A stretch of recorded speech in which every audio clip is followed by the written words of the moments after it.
जय श्री कृष्णा। राधे राधे। आप सभी श्री नारायण की कृपा से स्वस्थ और मस्त होंगे। आइए पढ़ते हैं आज 27वां अध्याय कार्तिक महात्म्य में। राजा चोल और विष्णुदास को भगवान का द्वारपाल होना। विष्णुगण बोले, हे धर्मदत्त, एक दिन विष्णुदास नित्य कर्म कर रहा था, तब उसका बनाया हुआ भोजन कोई मनुष्य छिपकर चुरा ले गया। भोजन पदार्थों को वहां न देखकर दोबारा भोजन बनाने में देरी होने के कारण सायंकाल की पूजा में विघ्न हो जाएगा, ऐसा समझकर भोजन नहीं बनाया। दूसरे दिन रसोई तैयार कर जो भगवान के भोग की तैयारी की, इतने में ही मैं कोई छिपकर फिर भोजन चुरा ले गया। नारद जी बोले, हे राजन, इस प्रकार 7 दिन तक उसकी कोई रसोई की पवित्र सामग्री चुरा कर ले जाता। वह महाआश्चर्य से युक्त होकर अपने मन में विचार करने लगा कि ये सन्यासी का स्थान है, कभी इसका त्याग नहीं करूँगा। जो फिर रसोई बनाऊंगा तो सायंकाल की पूजा कैसे हो पाएगी। बिना भगवान के भोग धरे भोजन करना विष्णुओं को उचित नहीं है। मैं 7 दिन से उपवास व्रती हूँ, आज पाक की रक्षा करूँगा। इस प्रकार रसोई बनाकर वह छिपकर बैठ गया। इतने में ही देखा कि पाक चुराने एक चांडाल आया है। भूख से सताया हुआ, दुखी और हाड़ चरम अवशेष उस चांडाल को देखकर ब्राह्मण बहुत दुखी हुआ। उस अन्न को ले जाने वाले चांडाल को देखकर ब्राह्मण बोला, ठहर जा। अरे, यह रूखा सूखा भोजन क्यों खाता है, ये भी लेता जा, चुपड़ कर खा लेना।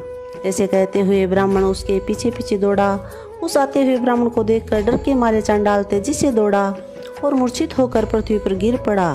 तब वह ब्राह्मण मूर्छित अवस्था में चांडाल को देखकर अपने वस्त्र से हवा करने लगा। जब वह चांडाल उठकर खड़ा हुआ तो विष्णुदास ने उसे शंख चक्र गदा पद्मधारी साक्षात नारायण के रूप में देखा, जिनके पीले वस्त्र, 4 भुजा तथा छाती में लक्ष्मी का चिन्ह है, किरीट पहने हैं, अलसी के फूल के समान प्रकाशमान है। ऐसे भगवान को कौस्तुभ मणि सहित देखा। सात्विक भावों से युक्त ब्राह्मण उनको देखकर स्तुति और नमस्कार करना चाहता था कि उसी समय इंद्रादि देवता वहां आ गए। गंधर्व और अप्सराएं प्रसन्नता से नाचने लगी। उसी समय वह स्थान सैकड़ों विमानों तथा देवता ऋषिगणों से भर गया तथा गीत और बाजों का मनोहरी शब्द होने लगा। फिर विष्णु भगवान सात्विक व्रत वाले अपने भक्त का आलिंगन कर और अपना स्वरूप उसको देकर वैकुंठ को ले गए।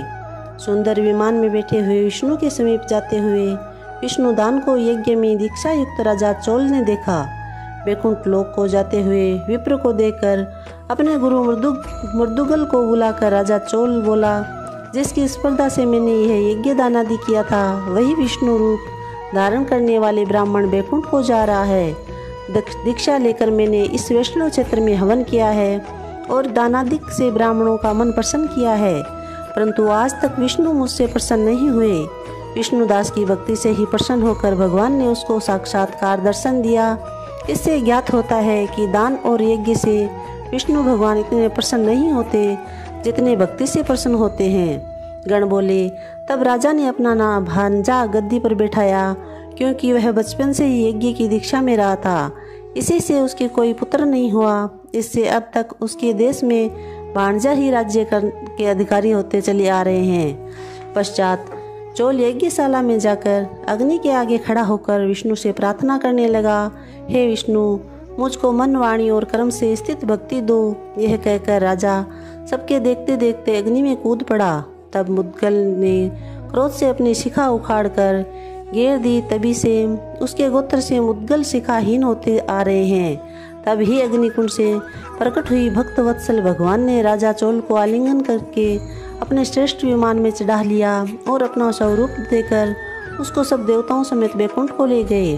अतः जो विष्णुदास है वह पुण्यशील हो गया और जो चोल राजा है सो सुशील हो गया। इन दोनों ही बराबर रूप वालों को भगवान ने अपना द्वारपाल बना लिया।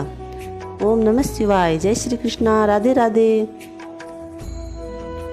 27वां अध्याय समाप्त।